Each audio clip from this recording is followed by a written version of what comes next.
Salut et bienvenue dans le podcast 17 rayons d'espoir. Alors cet épisode on l'enregistre depuis Uyuni, une ville en Bolivie. Et c'est un épisode qui va être un peu particulier, on va beaucoup moins parler de vélo, puisqu'ici on va vous raconter tout ce qui s'est passé entre notre arrivée à Cotonou et notre départ quelques jours plus tard de La Paz en Bolivie. C'est un épisode un peu différent puisqu'il va y avoir plus de sons et un peu moins de paroles.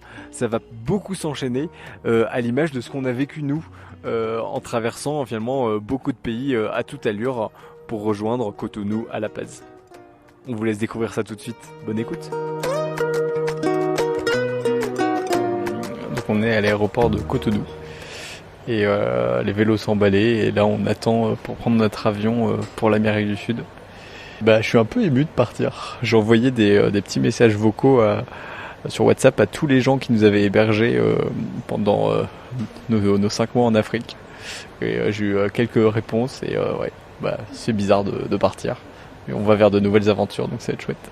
Pour aller de Cotonou au Bénin jusqu'à La Paz en Bolivie, c'est pas évident. Nous, ce qu'on a fait, c'est qu'on a pris un avion de Cotonou qui nous a emmenés jusqu'à Istanbul, et d'Istanbul, un deuxième avion pour nous amener jusqu'à Buenos Aires, en Argentine. Alors pourquoi Istanbul ? Parce que on voulait absolument éviter de faire une escale à Charles de Gaulle et d'être à 1 heure de nos proches sans pouvoir les voir. Et Istanbul, ce qui était très sympa aussi, c'est qu'on a eu 24 heures d'escale, et du coup, un peu de temps pour visiter la ville.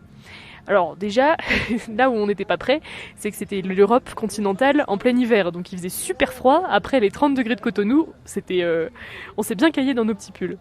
On a eu le temps d'aller visiter le Grand Bazar d'Istanbul, et pour nous qui venions d'Afrique de l'Ouest, le Grand Bazar ne nous a pas du tout paru en bazar, et l'atmosphère était vraiment très feutrée par rapport au marché africain qu'on a connu.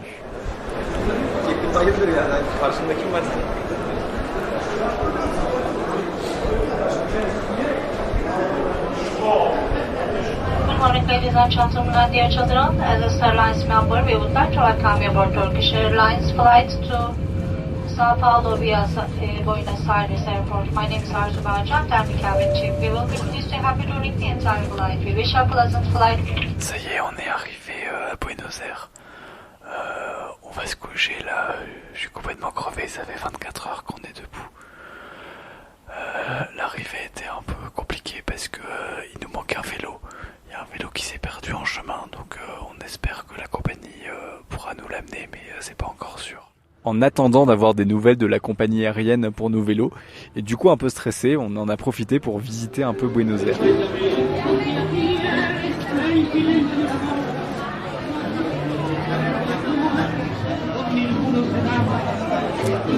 Alors la première grande différence avec ce qu'on connaît, c'est que c'est en espagnol.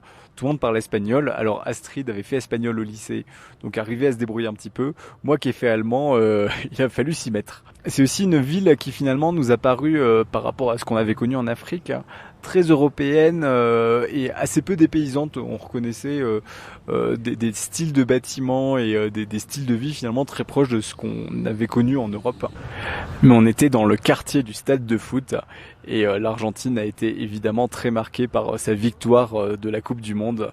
Et donc il y avait des maillots de foot partout et des supporters très très très motivés.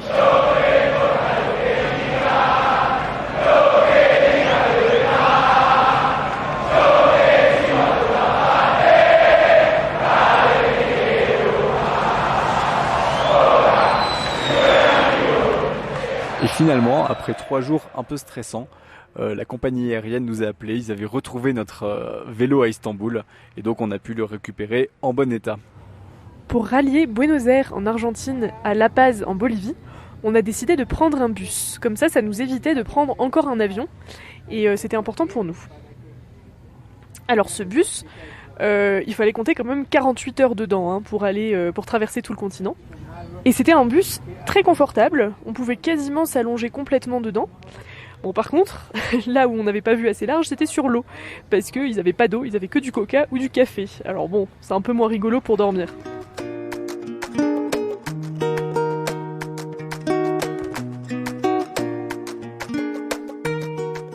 On arrive à La Paz au petit matin. Alors La Paz, c'est la capitale de la Bolivie, à 4000 mètres d'altitude. Et on a dû s'habituer à cette altitude. C'était pas facile au début. Moi, j'ai eu mal à la tête quand même pendant une semaine. Et puis, on a été bien essoufflé juste en marchant dans la rue. Heureusement, au bout d'une semaine, on était quand même bien acclimaté. Et on a profité de cette semaine à La Paz pour aller acheter des équipements, puisqu'il fait quand même très froid à 4000 mètres d'altitude. Donc on a acheté des gants, des bonnets, des gros pulls en poil de lama pour pouvoir être prêt à bivouaquer sur l'altiplano.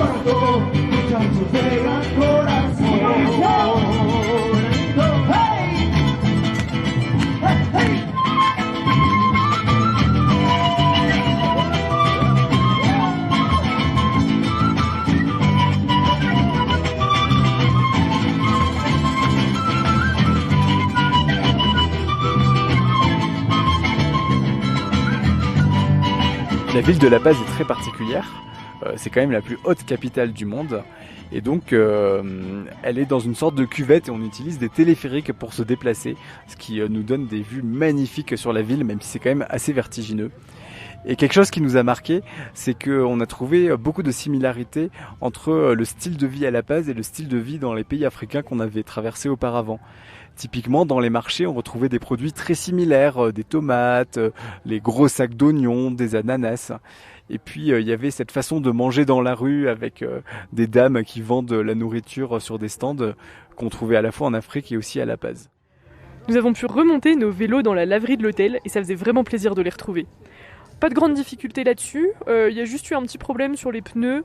Celui de Mathieu était un peu fendillé à cause de l'avion et moi j'ai eu un petit problème de valve qui fuyait. Et puis, ça y est, c'est le départ. On va commencer à pédaler en Bolivie. On avait quelques appréhensions, mais tout ça, on vous le racontera dans un prochain épisode.